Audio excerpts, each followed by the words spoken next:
para que esta sociedad reflexione, crezca y aporte cosas. Has sido una de las editoras más importantes que hay en este He país. traído la última novela, Claro. Carmen. Tienes que escribir un libro, que ese es muy caro. Ese es muy caro. Sabe de autores en este país, es Carmen Fernández de Blas. Te espero en la próxima novela. Hola, soy Carmen Fernández de Blas y esto es Quiero un libro tuyo, un podcast en el que hablamos de libros y traemos invitados muy interesantes. Hoy, por ejemplo, vamos a hablar con Marta Cibelina, periodista, investigadora y autora de libros que escarban sin pudor en la trastienda de la historia. Tras el éxito de Los Borbones y el sexo, acaba de publicar La Duquesa Salvaje, la historia de María Luisa y María Teresa de Borbón, hermanas y rivales en la corte de Godoy, y dispuestas ellas a hacerse un hueco entre el hombre y entre el amor al hombre más poderoso de su tiempo. Así que hoy me parece, queridos amigos, que vamos a hablar mucho de sexo, de poder, de mujeres que desafiaron las reglas y de cómo los escándalos del pasado a veces nos vuelven y nos recuerdan los del presente. Querida Marta Cibelina, mucho que hablar hoy. Mucho que hablar. Buenos días. Encantada de estar aquí contigo de nuevo y es un placer que traerte este libro en el que tú has tenido gran responsabilidad. Y bueno, hablamos de lo que quieras, de sexo, de historia y de todo. Bueno, realmente, querida Marta, creo que es importante empezar a hablar de que tú estás afianzando un género en España. La novela histórica es inabarcable, queridos amigos. Aquí traeremos a muchos autores de novela histórica porque nos gusta mucho, porque a los lectores les gusta mucho y porque hay muchas facetas de novela histórica. Pero lo que tú estás haciendo en esta primera novela, porque realmente esta es tu primera novela, Marta. Sí, Es tu mi primera novela. Tú has conseguido hacer un ejercicio que a mí, tengo que decirte, y que tomen nota, que me recuerda mucho el aire de los Bridgerton. Pues es un halago y ojalá Dios te oiga, Carmen. Bueno, ¿por qué? Vamos a ver, ¿por qué? Porque tú haces un trabajo de investigación importante, pero sí que te centras, y de ahí lo de los Bridgerton, en historias muy personales y muy eróticas y hay mucho historias como íntimas, ¿no? Vamos, que no tienes ni poquita de vergüenza para contar las cosas. Entonces, claro, querida Marta, yo creo que tú ya te soltaste el pelo con Los Borbones y el sexo y has dicho, venga, pues ya sigo por ahí, ¿no? Sí, ha sido un poco así. De hecho, he pasado algo de vergüenza en un momento dado, pues eso, con familiares y gente que me dice, bueno, ¿y este libro? No conocíamos estas facetas tuyas. Digo, no he hecho ningún estudio de campo. Esto han sido los personajes históricos como que se han metido dentro y han escrito sus propias experiencias. Sin pudor, sin vergüenza y con todos los mayores datos históricos que se puede, porque aunque parece que me he inventado muchas cosas, gran parte es absolutamente cierto. Es una novela histórica con muchísimos datos ciertos. Solamente los huecos en los que no se sabía nada de estos personajes son los que me he permitido hilar sobre ellos, igual que con un puzzle al que le faltan piezas o un tapiz. Claro. ¿Y por qué te fijaste en estas dos hermanas, María Luisa y María Teresa de Borbón? Pues eran una persona que me encargó este libro, me recomendó que estudiara este personaje. Tú sabes muy bien quién me lo encargó, me lo encargaste tú, que me centrara en estos personajes, pues porque eran grandes desconocidas y porque creías que iba a encontrar algo que alguien que no supiera nadie, y he encontrado cosas que no se sabía absolutamente nada Es de que ellas. son dos mujeres muy desconocidas en la historia. ¿Qué valor les das tú de rescatar a estos dos personajes que al final cuando lo lees dices, ostras, qué vidas han tenido, ¿no? Pero la gente normalmente no las conoce. Sitúa un poquito quiénes son estos personajes y por qué además le has llamado a la protagonista la Duquesa Salvaje, que suena como muy, ¿no? Pues la Duquesa Salvaje era un reto porque era una señora que se casa. Son las dos las hijas del infante Don Luis y de María Teresa de Vallábriga, una noble zaragozana que se casó con el infante Don Luis, no se casó enamorada, se resistió incluso a casarse con él. Pero Carlos III quería casar a su hermano con alguien de rango desigual para poder mantenerlo alejado de la corte. Y lo que pretendía era evitar el riesgo de que ninguno de sus herederos pudiera usurpar el trono a los de él, porque el problema que tenía Carlos III es que sus hijos habían nacido fuera de España. Y entonces, por recelos, pues se empeñó en que alejar de la corte a su hermano. ¿Qué pasa? Pues el infante Don Luis tuvo 2 hijas con esta mujer y vivieron alejados de la corte la mayor parte de su infancia y juventud. ¿Por qué? Porque no quería a Carlos III tener nadie que pudiera hacerle sombra. Entonces, de estas 2 mujeres, pues que eran 2 grandes desconocidas, que vivieron una etapa muy interesante, una etapa formidable de la historia de España, vivieron el periodo del final del siglo XVIII, final del siglo XIX, la Ilustración, Revolución Francesa, todo lo que ello significa en cambios culturales, históricos, incluso de los derechos de las mujeres. Es la época en la que surgen los salones en Francia, la época de la Revolución Francesa, la época napoleónica, el estilo imperio. Es una época fascinante. Por eso escribí este libro y porque se sabía muy poco de estas mujeres y porque yo soy ante todo periodista. Y Sí. entonces me he puesto a hacer periodismo histórico. He estado viviendo en finales del siglo XVIII y primeros del siglo XIX para documentarme sobre estas 2 mujeres y me ha parecido una historia fascinante. Bueno, efectivamente es una de las cosas que yo quería comentar, que tú que has hecho mucho periodismo de crónica rosa, efectivamente estas novelas tuyas y de ahí un poquito lo que te comentaba de los Bridgerton, es que tú te recreas, aparte del poder, obviamente de las luchas de poder, te recreas mucho en cómo eran las mujeres, sobre todo, y los hombres también, claro, pero cómo cómo se vestían, qué usaban, que eran la moda de la época y luego cómo era la parte erótica, sexual, íntima, etcétera, porque evidentemente tú cuentas que una de las 2 hermanas que se casa con Godoy, caray con Godoy, o sea, Godoy, según tú y según la novela, era uno de los hombres más deseados de su tiempo, ¿no? Era muy atractivo. Hay una evolución en las imágenes de Godoy en un momento dado en la que se ve su pintor de cámara y la persona a la que más cuadros le compró era Goya. Goya pintó, se duda, un personaje muy importante en este libro también es Pepita Tudó, que luego hablaremos de ella. Sí, también. Pero bueno, Godoy era un hombre muy deseado, era muy atractivo. Hay diversas teorías. ¿Estuvo liado o no con María Luisa de Borbón, la mujer de Carlos IV? Yo creo que sí. Yo tuve profesora Carlos Seco Serrano que decía que era una relación absolutamente platónica, pero no, si te lees todas las cartas de Godoy y María Luisa, esa intimidad entre hombre y mujer solo se tiene cuando se han sido amantes y han dejado de acostarse y son confidentes, nadie habla hasta de sus reglas, de sus retrasos, de si se le ha caído un diente, de sus dolores de tripa, de temas tan íntimos. ¿Qué mujer va a hablar de eso con un hombre si no es porque ha habido mucho deseo, mucha pasión y ya no hay nada y hay una buena amistad? ¿Y qué hizo María Luisa? Casar a una pariente suya, a unas primas suyas, las casó con Godoy. Y fue una forma de convertir a esa familia desprotegida a la que le habían quitado todos los derechos, de hacer que fueran suyos. De hecho decía, esta familia nos pertenece. Manuel lo decía en una carta. Y María Luisa jugó muchísimo con la vida de estas 2 mujeres, de las 2 protagonistas de mi novela. Claro, bueno, y ahí se ve también el poder que ejercía ella, ¿no? O sea, tú le das mucho poder a las mujeres en esta novela, en general. Sí. A ver, a veces es decir, les cuesta, porque estas 2 hermanitas que salen de un convento, creo, Sí. Pues claro, se enfrentan a una corte despiadada, que tú la retratas pues con bastante crudeza, ¿no? Sí. Y entonces, pero al final ellas mandan y ellas crecen y ellas se convierten en salvajes, quizá, o sea, la evolución, sobre todo una de ellas, pero la evolución de María Teresa es, ¿no? La que se casa con Godoy. Sí. Bueno, es brutal. Es una evolución brutal, pero luego vuelve. Es que si no hago spoiler. Claro, se habla. Bueno, se trata de que lo hagamos.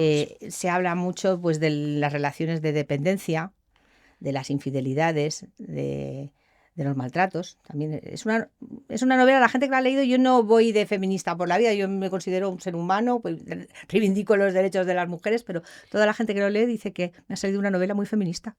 Bueno, es que las mujeres tienen mucho, lo que yo te decía antes, tienen mucho poder, tienen mucho protagonismo y al final, bueno, pues consiguen darle la vuelta al tema de sus intereses y sobre todo ves una evolución de crecimiento. O sea, no son las típicas, María Luisa, se ve que, digo María Luisa, perdón, sí, María Luisa es la que concierta el matrimonio con Godoy. ¿Era María Luisa? María Teresa. No. Yo me he equivocado, a lo largo del libro las confundía, porque además son casi de la misma. María Teresa es la que se casa con Godoy. María Teresa es la que se casa con Godoy, que también es hija de otra mujer con muchísimo carácter, Exacto. que es la... Pero digo, es que para los nombres soy un desastre, la reina, la examante de Godoy, ¿cómo se llama? María Luisa, ¿no? También, ¿no? María Luisa de Parma. María Luisa de Parma, que María es a la Luisa. que me refería. María Luisa de Parma, para diferenciarla de la otra, María Luisa de Parma tiene un poder bárbaro. María Luisa era la que llevaba los pantalones en la corte de Carlos Claro, IV por eso y digo. además se los quitó los calzones o lo que fuera y se los cedió muy a gusto a Godoy. O sea, quien mandaba, les llamaban la Santísima Trinidad. Incluso se llegó a rumorear si no había una especie de menage à trois en esa relación. Sí, no, hay que reconocer Eso... que el catálogo, por así decirlo, de variedades sexuales que circulan por el libro o que tú sugieres que pasaban es amplio y variado. Sí. Pues incluso, a ver, hay una historia de masoquismo que evidentemente surgió, pero es que precisamente esa historia, que es la que parece más increíble, tiene bases absolutamente verídicas. Yo invito a los lectores a que lo lean, se lo van a encontrar nada más empezar prácticamente el libro. El libro empieza fuerte, dice, ¿tiene mucho sexo? Es que era una época en la que se practicaba mucho el sexo y se practicaba de una forma muy fogosa, folclórica, y se hablaba del sexo con una naturalidad con la que no se habla incluso hoy en día. Me atrevo a decir, es la época de Sade.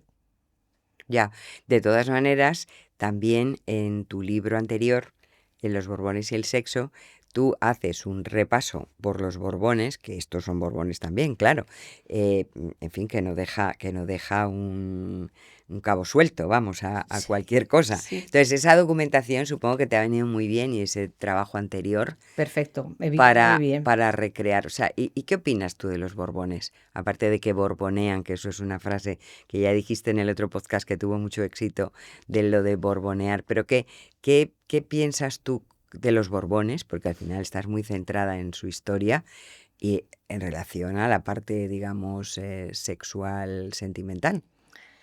Bueno, el otro libro salió en un momento clave, me acuerdo, que fue cuando Villarejo habló de que al rey emérito le habían suministrado hormonas femeninas, igual que como si fuese un cadete de la Sí, Academia de Zaragoza en los acuerdo, años sí. 60, como si hubieran suministrado Romuro.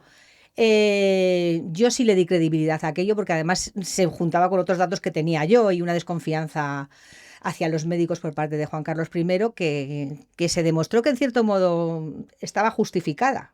De hecho, Bueno, eso lo hacían bastante, ¿no?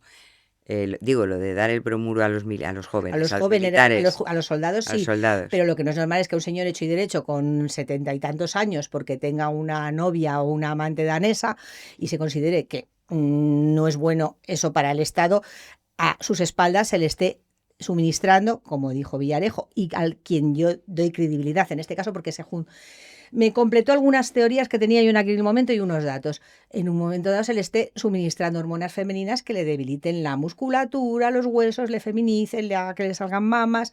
No es bueno a partir de cierta edad que te administren hormonas femeninas porque te disminuye la testosterona.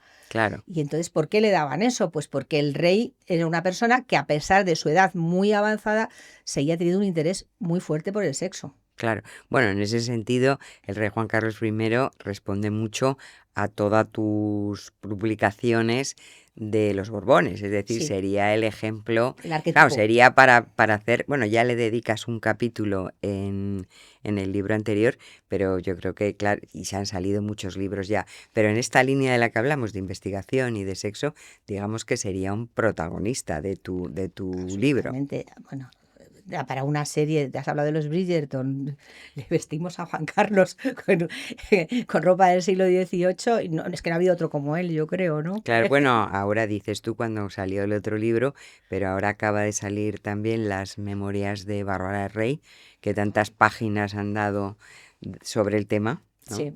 Y que no sé qué opinas tú también de ese asunto. ¿O piensas que Bárbara Rey es una Pues amante más de... es una más. A mí me gustaría más las de otra gente. Las de otra gente. Hay mucha gente que está callada que debería de salir a la palestra. Y habría sorpresas tremendas. Lo que pasa es que no quiero hablar, no me vaya... No vamos a tener problemas, precisamente. Ya, No, si no las publiqué en el libro en aquel momento, hay muchas cosas que no se saben de Juan Carlos y personas mucho más interesantes, más eclécticas, con muchos más intereses, incluso más relumbrón que Bárbara Rey, que no han salido. Y yo confío que una persona en concreto a la que le gusta mucho el protagonismo, un día se decida hablar. lo esperaremos atentamente. ¿Y tú has pensado, todavía Y no? lo que las que están por llegar, que me interesan muchísimo, son las de Urdangarín. Ya, Eso tengo que leérmelo, vamos. claro, pero Urdangarín sería un efecto colateral, no es Borbón. Pero bueno, tú ahí amplías el espectro en tu libro y en tus investigaciones a a la familia, digamos, política, o sea, a los cuñados, a los yernos, a los... No, porque eso se podría dejar para más adelante. Claro. En un momento dado se podría hacer una segunda parte de los Borbones y el sexo, los cuñados y los sobrinos Claro. de los No, Borbones. no, en este libro, claro, en este libro, en el de los Borbones y el sexo, que ha tenido mucho éxito y que la verdad es que es un libro muy sorprendente, muy divertido y también muy original, porque los historiadores no se han centrado en ese tema. Por eso te decía que tú has elegido un camino diferente. No sé si los historiadores les gustará mucho, porque hay cosas que parece como que no hay que hablar, pero realmente a mí sí que me gustaría subrayar, porque lo sé, porque te conozco, que tú has investigado lo que has dicho de las cartas, que son datos que no es que se te haya ido la cabeza, sino que tú tienes muchas pruebas de todo eso, ¿no? Te comento, estoy muy contenta. Hace unas semanas estuve en la tertulia de historia del Casino de Madrid, invitada por Luis Español Boucher, que es un historiador y un investigador buenísimo, que contacté con él porque es descendiente de María Teresa de Vallábriga, la madre de la duquesa Salvaje. Había escrito cosas de historia. Y entonces le llamé para obtener más datos, para contrastar datos, para todo. Y me provocó una sorpresa que había gente que no es precisamente prensa de corazón, la gente que está en la tertulia del Casino de Historia, me felicitaron, les gustó el libro porque hay muchos datos que no conocían. Es que, sobre todo en la Duquesa Salvaje, he pasado no días, sino semanas en el archivo de Palacio, en el archivo del Palacio Real. He estado allí, que eso era mi casa prácticamente. Me he dejado los ojos leyendo papeles, incluso traduciendo el francés, que no tengo ni idea de francés, para escribir este libro. Y hay cosas que nadie sabía, evidentemente. O sea, sí, he profundizado. Puedo decir que he profundizado mucho y que la mayor parte de lo que cuento, no todo, pero muchas cosas son verdad. Pero las cosas que te inventas, porque en la novela histórica siempre hay una parte obviamente de ficción, tienen que ver más con otras cosas o con las relaciones entre los distintos protagonistas. Yo creo que la relación entre la condesa de Chinchón y Godoy fue una relación humillante, dañina. Guardo cierto paralelismo con Lady Di, incluso con la reina Sofía. La condesa de Chinchón, que se casa con Godoy con 17 añitos, 18 añitos tendría. Se casa con él, no sabía nada de la vida, se casa con el más importante de España y considera que le va a querer. Se casa como Lady Di, enamorada. Ya. Yo lo veo así. Y por las cosas que he leído, los papeles que he consultado, lo veo así, que fue como ocurrió. Y lo que sí se sabe es que la trataba fatal. Entre otras cosas, llegó a ir a cenas. Jovellanos se llevaba las manos a la cabeza, decía, tengo ganas de vomitar. Lo que he visto, y esto está escrito de puño y letra de Jovellanos, estaba el príncipe de la Paz con su esposa, con la condesa de Chinchón y su amante Pepita Tudó en la misma mesa. Me han recibido en el Palacio de Godoy, el que está aquí en Plaza de España, y he estado almorzando con los dos al mismo tiempo. Le causaba repugnancia. Pero es que Godoy se consideraba, en cierto modo, tan importante como Luis XIV. Y si le habían hecho, y Luis XIV comía con 4 mujeres y todas las amantes a su alrededor. Era omnipotente. Godoy dice, pues si el rey no lo hace, que es fiel a su mujer, pues lo haré yo, alguien tendrá que hacer estas cosas. Y situaciones de esas las vivió incluso también la reina Sofía en un momento dado con Juan Carlos. Todos recordamos una cena que hubo en Mallorca que estaba ella y coincidió también con Sí, una amiga suya. Sí, bueno, eso se ha contado en distintos libros con Marta Gallá, Sí, ¿no? lo sabe toda la gente que estaba de corresponsal en Mallorca. Sí, bueno, es que se vio. ha publicado, Se vio. y entonces efectivamente eso con lo cual no hemos avanzado tanto, querida Marta, ¿no? No, yo creo que incluso hemos ido para atrás porque está la condesa de Chinchón, que no es la protagonista es su hermana. Lo que pasa es que es la relación de dos hermanos. Está muy Entrelazados, las sí, dos son muy coprotagonistas, pero bueno, que ella en un momento dado dice, esto no tengo por qué aguantarlo y quiere escaparse, pero no le dejan las convenciones, los intereses creados, incluso su propio hermano le dice, no, te tienes que quedar, igual que le dijo su madre a la reina Sofía, te tienes que quedar, eres la reina y te tienes que quedar. Pero han pasado muchos años y hemos ido para atrás, o sea, la hermana de la protagonista de mi libro se separa de Godoy. Pone tierra de por medio y ahí se queda. claro. Pero estoy haciendo mucho spoiler. No, pero está muy bien porque además estás haciendo una comparativa con la actualidad y es verdad que por eso te han dicho, y yo coincido, que no es que sea una novela feminista como tal, sino el poder, porque efectivamente esta niña que es muy inocente, que se casa, no digo enamorada, porque no sé si ella sabía lo que era el amor, pero ilusionada con este hombre tan poderoso y se da cuenta que, bueno, pues que no le interesa nada a él, que tiene amantes, etcétera, pero ella lucha, o sea, no acepta, lucha y al final, pues, consigue seguir su camino, vamos a decirlo así. Es decir, ella, cosa que si miras la actualidad, y no por no mirar solo España, tú has comentado a Lady Di, y efectivamente, pues es una historia también muy, muy triste, ¿no? Que sería muy equiparable a la de esta mujer. Sí, lo que pasa es que Pepita Tudó era bastante más guapa que Camila, pero sí, Pepita Bueno, Tudó, pero sí, ya se encontró una Camila en su momento, pues Godoy incluso se rumoreaba que había estado casado con Pepita Tudó, que fue bígamo. Esa Ya. es una teoría que Bueno, pero los reyes en teoría, o sea, bueno, Godoy no era rey, pero ejercía un poder enorme. Pero los reyes en teoría no se casan con quien se enamoran, sino con quien les toca, ¿no? Sí, normalmente sí, pero es que Godoy era más que un rey, realmente, en aquel momento. Tenía un poder omnímodo, era como un emperador prácticamente. Lo que pasa es que le pudo la ambición. Casi nadie lo sabe. Bueno, sí se sabe, no sé, todos lo saben, pero uno de los motivos por los que entró Napoleón fue porque pactó con él que le iba a convertir a Godoy en rey de Portugal, rey del Algarve, toda la zona de Portugal. Entonces era muy ambicioso y además era una persona que utilizaba el sexo como una reafirmación de poder. En su caso no había ningún tipo de perversión. Bueno, no entremos ahí. Bueno, el que quiera que lea el libro. Vale. En cualquier caso, para cerrar un poco el tema de la duquesa también, bueno, concretar un La poco. duquesa de San Fernando. ¿Cuál es el personaje para ti más interesante en esta novela? El que a ti más te ha sorprendido y el que más te gustaba. A mí me fascina Pepita Tudó. Me sigue fascinando. Además, empiezo el libro diciendo eso, no me han dejado hacer una biografía de Pepita Tudó. Yo quiero hacer una biografía de Pepita Tudó. Pero mi protagonista. La otra. Mi protagonista. Pepita Tudó es la otra. La otra, sí, la otra. La otra, pero sin embargo él estaba enamorado de ella y no se casa con ella, o oficialmente no se casa con ella, porque tú Aventuras acabas de decir, y en el libro creo que sale, que ya estaban casados, pero no era su mujer oficial. Es de que hecho tiene hijos con Pepita, ¿no? Sí, y además hay descendientes, Sí. y además tuvo un título nobiliario. Es que lo que tuvo que tragar la hermana de mi protagonista, es que no estamos hablando nada de María Luisa. María Luisa es que se la comen todos los personajes tan formidables que hay alrededor. Es que es una novela muy coral. Sí. Y a mí me ha costado mucho Correcto. saber quién es el protagonista realmente. Los protagonistas son todos, sobre todo mujeres, las mujeres. Las mujeres son las protagonistas.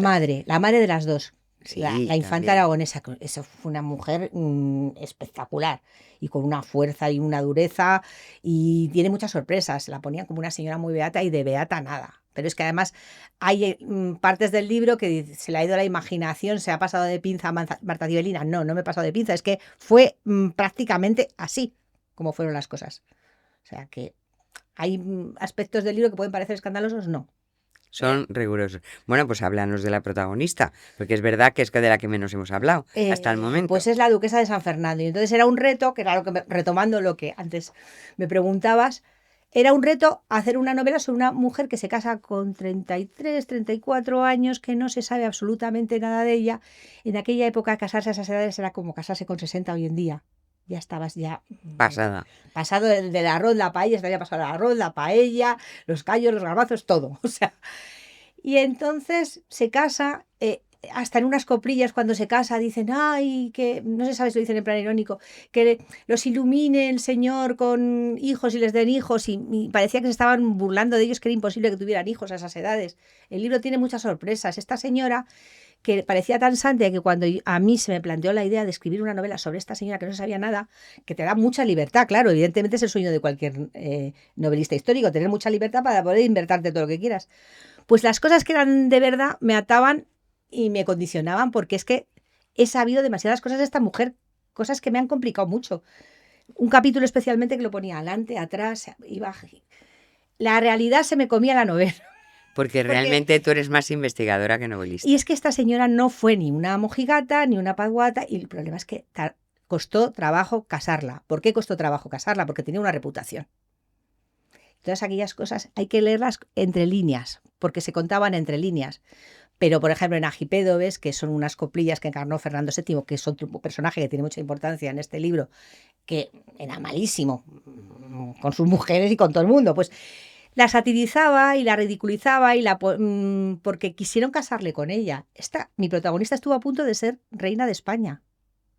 Godoy quería casar a su cuñada con Fernando VII, lo que pasa es que Fernando VII no quiso, porque era darle un poder a Godoy que no se merecía. ¿Por qué daba poder a Godoy? Porque era su cuñada. Claro, Ya. claro, es que no quería ser su... Como ir a emparentar, ya tenerlo metido en la corte. Luego hay más historias, pues entonces, ¿cómo te diría yo? Es un personaje que se casa muy tarde, pero tiene una vida muy interesante antes. Tiene una vida muy interesante. Hay cosas que son verdad, otras cosas me las han dictado, como digo, hay un componente esotérico importante en el libro. Tiene mucha escritura automática, muchísima, de verdad. Yo en el libro digo que me ha ayudado María Luisa. Estoy plenamente convencida. Es que ha habido momentos en los que yo no escribía el libro, se escribía solo. Ya, por eso os digo que tu manera de afrontar la novela histórica es muy original y muy personal, porque el resto de novelistas en general pues tiran de imaginación o de fuentes, y tú no solamente tiras de investigación, que es mucha, yo creo que hay una gran parte de investigación y yo creo que eso hay que ponerlo en valor, sino esa parte que tú te atreves a decir, no, es que yo siento que me hablaba mi protagonista, ¿no? Sí. He tenido algunas experiencias. Es que si te las cuento me van a tomar por loca. Hay una. Tú Que si verás. quieres cerramos con esto, es muy, muy curioso. Una amiga me pidió que hiciera unas gestiones, que fuera a ver que estaba haciendo tal investigación histórica en un cementerio y tal, y además también tenía yo que ver una tumba, precisamente también para este libro. Me apetecía saber dónde estaba enterrada una persona que curiosamente ha desaparecido, pero eso puede quedarse para otra novela más adelante. Entonces me pierdo de repente en la Sacramental, en San Isidro, me pierdo de repente por allí y aparezco delante de la tumba de Pepita Tudó. No tenía otra tumba delante de la que aparecer. Y Pepita Tudó vivió en una calle que significa mucho para mí por algunos motivos, estos personajes también. Ha habido muchas sincronías, muchas casualidades, muchas cosas que me llevaban a escribir el libro. O sea, hay un personaje que es que no puedo, Que es que me ha estado persiguiendo mientras escribía el libro. Persiguiendo en sueños, Claro, claro. como Sí, bueno, los obsesionándote con escritores él. tenéis, claro, justamente este podcast lo que trata es que la gente cuando lea el libro conozca la trastienda de todo eso. Yo creo que es muy interesante saber cómo a tus personajes te han ido acompañando Sí, de alguna manera en la elaboración del libro, ¿no? sí. Y han ido creciendo más o menos en función de eso. Eso es un trabajo de creación. Y un personaje que creías que iba a ser colateral, ves que va adquiriendo protagonismo y que desplaza a todos y dices, no, quédate ahí quietecito, ya tendrás tu oportunidad. Hay gente de la que no se sabía nada, como que yo creo que querían que se contara su historia y está contada en este libro. Y si tú tuvieras que trasladar este trabajo a la crónica rosa, ¿cómo lo resumirías? De hoy, imagínate, tú haciendo una crónica de esas que haces a veces, porque tengo que decir que Marta La Cibelina es... casa pues es como una casa comparándola con unos personajes, pues es que tienes razón que los Bridgerton se quedan en pañales comparado con esto. No, Es no, que yo creo que tienes ahí... seguían todos con todos, dirían. Son historias muy fuertes para salir en el Ola, por así Sería más decir. no sé, de televisión o de... Sí, no, es que sí. Es un pedazo de culebrón, pero es que el 70% es verdad. ¿Y por qué hasta ahora la historia española está contada mucho más light y mucho menos afrontando esta parte que tú tocas? Porque yo, por lo menos, corrígeme si me equivoco, que puede que sí, yo no conozco en la novela histórica, digamos, este punto que tú atraviesas de entrar muy a fondo en lo que es la vida íntima de los protagonistas y sobre todo de la vida íntima que son conocidos, porque es cierto que hay novelas históricas en las que hay sexo también y relaciones, pero el autor normalmente se cuida de poner esas escenas en un protagonista real, sino que se utilizan, digamos, los secundarios ficcionados. Pero tú no, tú te lanzas a contar el rey, la reina, la duquesa, todos. Hay una persona, Biorrutia, que es fundamental, un historiador, era como el Balansó del siglo XIX, vamos, yo soy una súper admiradora de Juan Balansó, sí Sí, escribía con es verdad. absoluta. Juan Juan Balansó es Balansó. mi ídolo. Sí, yo le conocí y le admiraba muchísimo. Y era una persona divertida, además de un talento. Tenía una ironía y eso para contar las cosas, es verdad.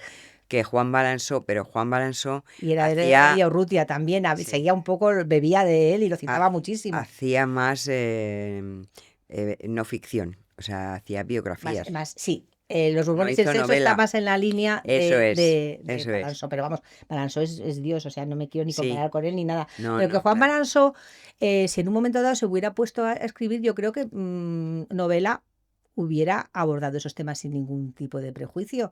Igual que les abordaba Villaurrutia. Hay una anécdota muy buena de Villaurrutia que están diciendo, están hablando de si su antepasado, si Carlos IV, no sé cuánto, si estuvo liado con Godoy, a Alfonso XIII. Villaurrutia está especulando con estas cosas, no sé qué, y entonces dice, dile a Villaurrutia que deje de ocuparse de la puta de mi bisabuela y de mi tatarabuelo y que se ocupe de la zona de su mujer que le está poniendo los cuernos. Esta anécdota es verídica. O sea, y esto lo contaba, me parece, Sánchez Albornoz. Eso lo cuento en Los Borbones y el sexo. Entonces, este tipo de historias, pues sí se abordaban y se sabían, eran cosas que corrían. Esto lo que te he comentado, Agipédobes, que es un libro, que es una joya, es una maravilla, lo compré por Wallapop, me costó un dineral. Y viene, Porque no está ahora mismo. yo creo que está descatalogado. Y son todas las ilustraciones que en principio las iba a pintar Goya y las pintó alguien con una calidad muy inferior. Pues tienen fotos muy dibujitos y sátiras bastante subiditas de tono sobre Fernando VII, sobre Godoy. Godoy pagó para que pintaran a su madre en actitudes procaces en aquel momento. Luego se cortaron, pero es que simplemente Agipédobes, si pones la palabra de atrás para adelante, es una ordinariez tremenda. Hablaba muy libremente de aquello. Yo no sé cómo la gente no se da cuenta de que es que en aquella época se practicaba mucho el sexo, pero más que sexo, se fornicaba, se hacía el amor, se practicaban las infidelidades. O sea, no, es una época en la que pasan muchas cosas. Ya, no, Y no, hay desde mucha... luego. Sí, pero no se ha contado tanto en España, sobre todo. Son historias más de poder. Sí que hay muchas novelas históricas, sobre todo, que relatan y que retratan el poder y que retratan pues la ambición, las luchas entre hermanos, y tal, las dinastías. Pero yo creo que tú has abierto mucho más toda esta parte, digamos, sexual, Es que en un momento... Bueno, ¿no? Creo que es a una ver, característica tuya. el libro que está dedicado a dos personas, dos amigas, una madre y una hija, y que me lo dijeron, dice, hace un libro valiente, divertido, Lo es. entretenido y que tenga sexo. Porque una vez me acuerdo que Alessandro Leckie, uno de los descendientes de los Borbones, salieron los Borbones y el sexo, se puso a defender el libro con Sonsoles Onega, porque Sonsoles Onega, sabes que es amiga de Leticia, y le parecía el libro horroroso y tal. Y salto entre un programa y otro dijo, pues hay que hablar de sexo, porque el sexo es divertido. Y aunque sea de mis antepasados, de mi bisabuelo y del cine y tal, pues no tiene de nada de malo que practicar el sexo. Es que practicar el sexo es bueno. Hay que perder el miedo a hablar del sexo. Claro, claro, no, pero además en tus novelas no solamente es que sea divertido o no sea divertido, es que además tiene unas connotaciones de poder enormes. De hecho, yo creo que las mujeres y los hombres, ese Godoy del que hemos estado hablando, el sexo se utiliza como elemento de poder muchísimo, cosa que ahora evidentemente también o sea, decir, que no se ha acabado, que no nos podemos rasgar las vestiduras, que acabamos de vivir un episodio con un señor ministro y una colección de señoritas de catálogo, por llamarlas de alguna manera, y eso, bueno, no el rey, pero sí, Sí, la mesa de Ábalos ha tenido que ver más cosas que la mesa de Godoy. En la claro, mesa de Godoy decían que cuando se claro. cerraba el despacho, Quiere decir que aunque haya tele y muchas pantallas y muchas redes sociales, al final los viejos valores nunca mueren. Y claro, los viejos valores nunca mueren, como se ve, que yo no solamente o sea, me parece horrible lo que ha hecho este hombre, por si acaso queda claro, lo de Ábalos me parece impresentable, de una cutrez bárbara, pero que de alguna manera significa que esa pulsión, ese tema sexual no ha disminuido para nada. sí, es que cualquier tiempo pasado fue igual o incluso mejor. Ahora que lo estoy pensando, es que hay una diferencia entre las señoritas de Ábalos y eh, Pepita Tudor era muy culta. Era hija de un artillero. Bueno, Pepita Tudo era un amante, de Era verdad. era un Claro, amante de verdad. claro. Hombre, pero que, Me refiero a una le dejó sin nada prácticamente. La que se lo quedó prácticamente todo al final fue ella. o sea que Lo además era dejó lista, mucho, muy lista, muy inteligente. claro. Escribía sin faltas de ortografía, ¿eh?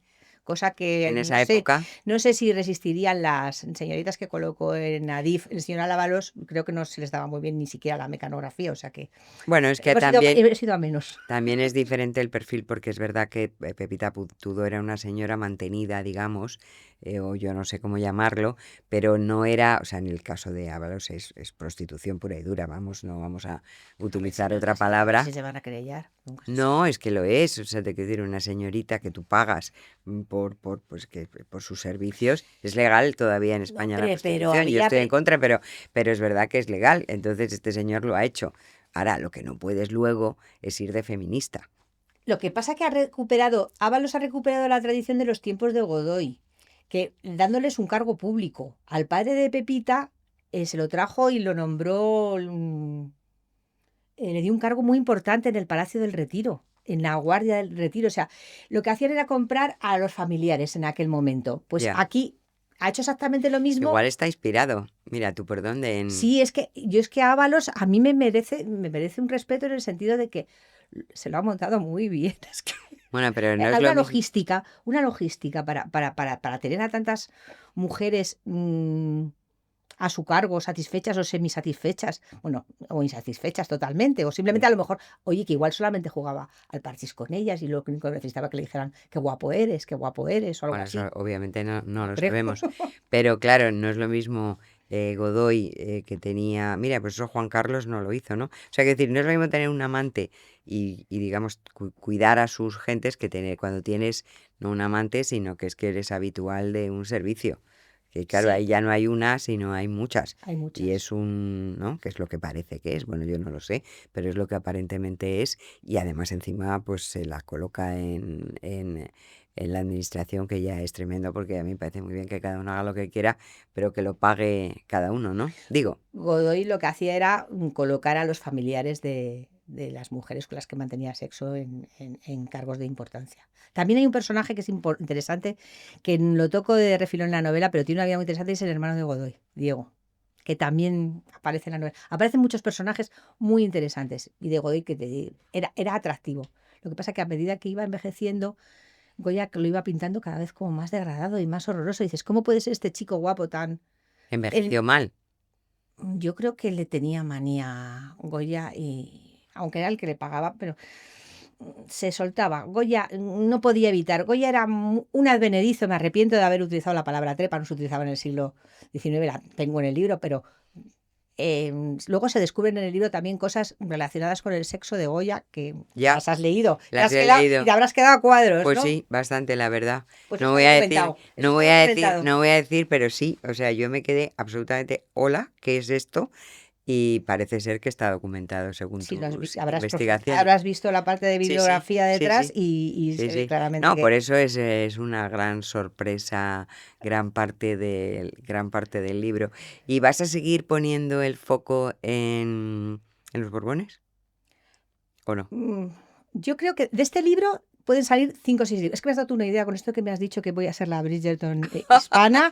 Bueno. Pueden salir, es que cada personaje se merece un libro. Sobre todo uno que aparece al final. ¿Tú qué opinas? Bueno, a ver, yo no quiero ¿Cuál te ha gustado a ti más? no, yo no quiero en el podcast decirte esas cosas. Hombre, sí que creo que la historia de España, no sé si solamente esta parte, sino en toda, sí que tiene muchísimas posibilidades de contar.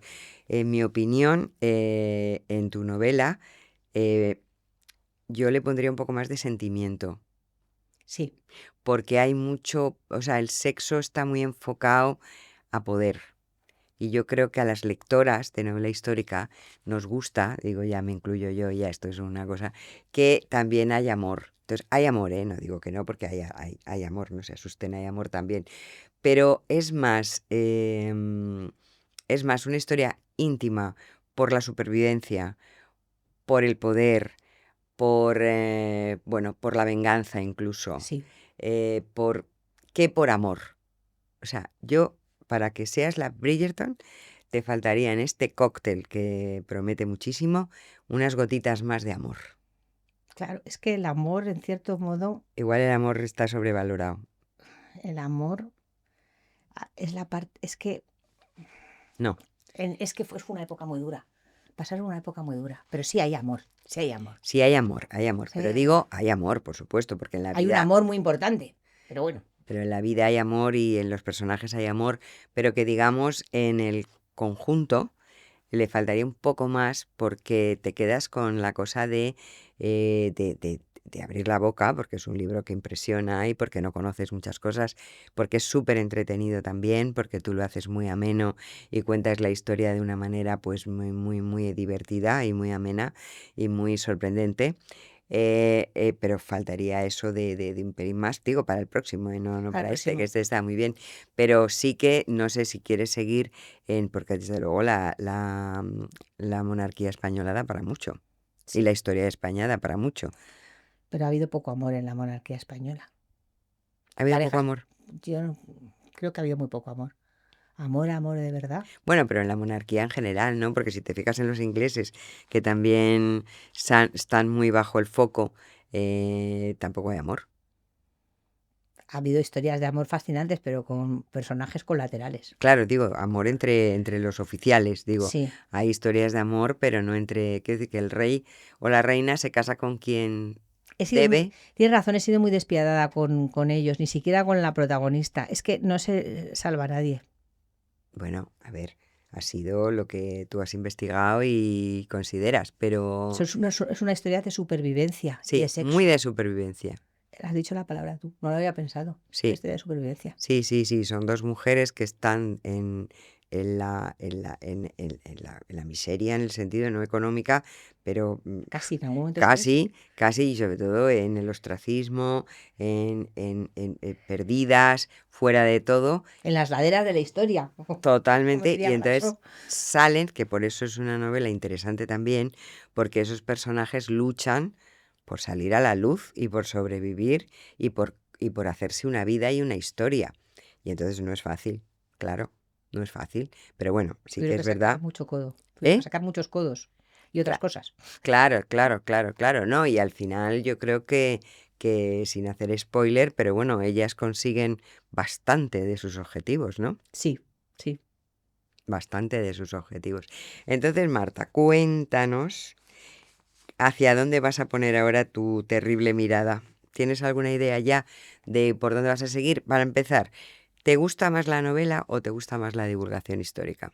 Me gustan las dos cosas. El problema que tengo es que me gustan demasiadas cosas, me disperso mucho. Tú siempre me lo has dicho. Que Sí, tú me has dado muchos consejos siempre y me has dicho, intenta centrarte. Me faltan vidas para escribir todo lo que querría escribir. Entonces, pues esta mañana se me ha ocurrido un personaje del siglo XVIII, un hombre, y una historia de amor.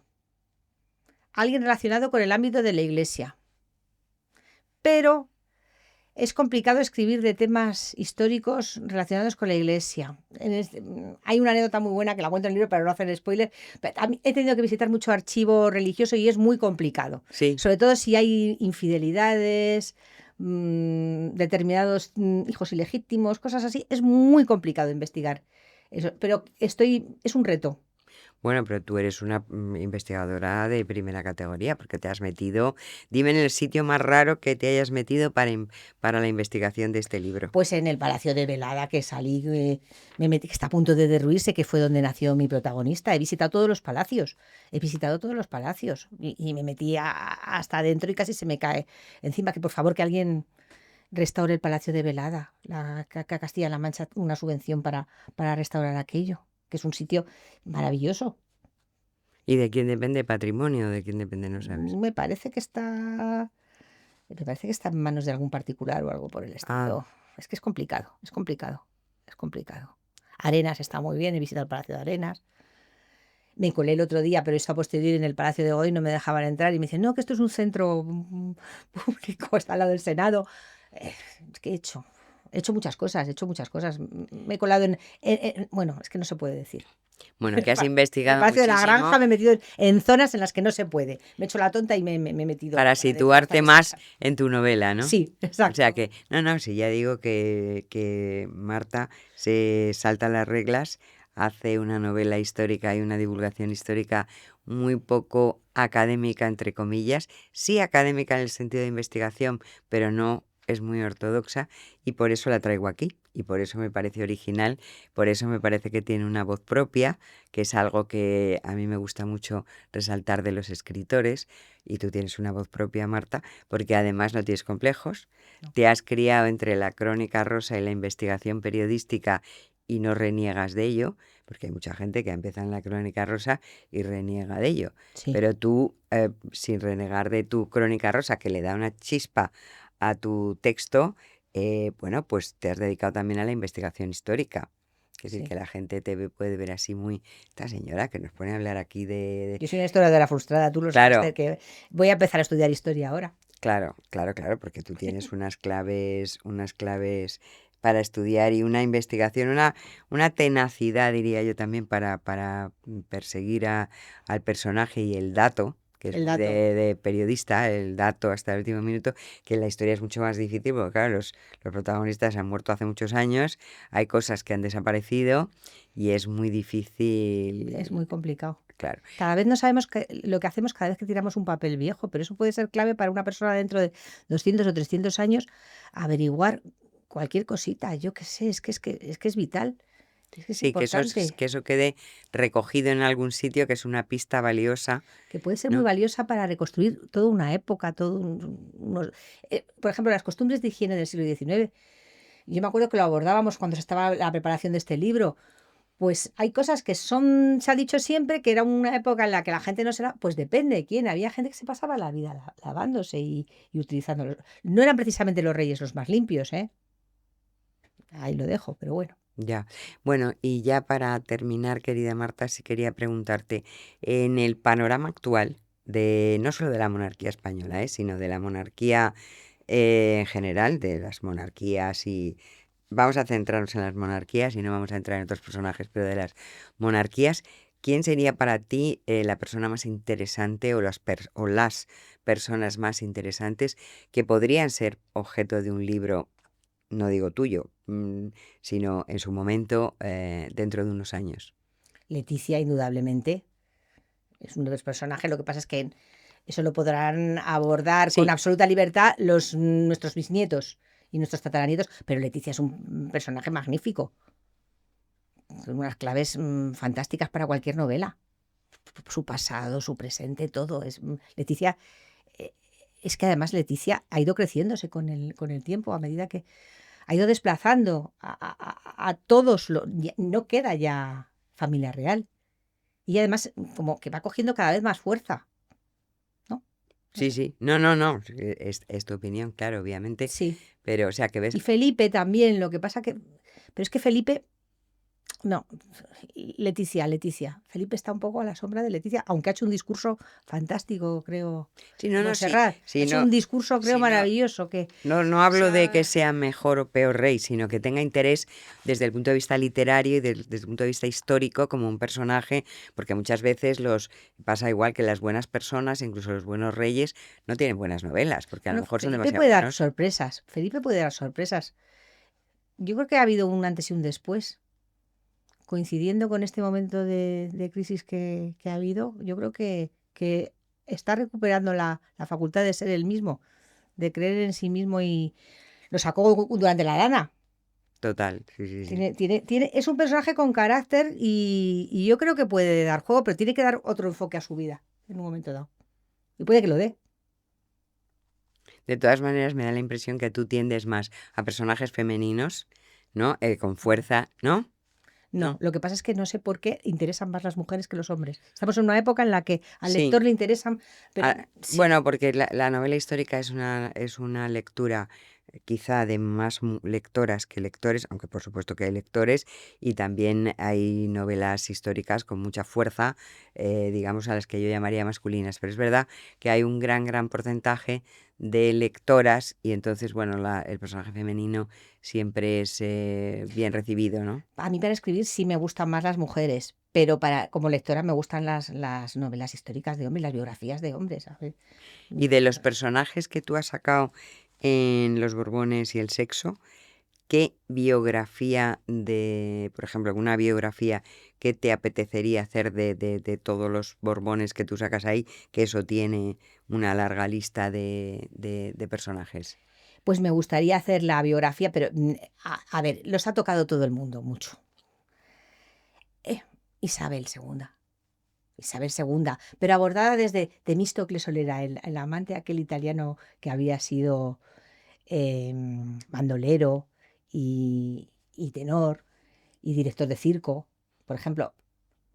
Abordado pues sí, a partir de Temístocles Solera, abordar la historia de Isabel II, esa historia de amor, por ejemplo, que ha sido menos conocida.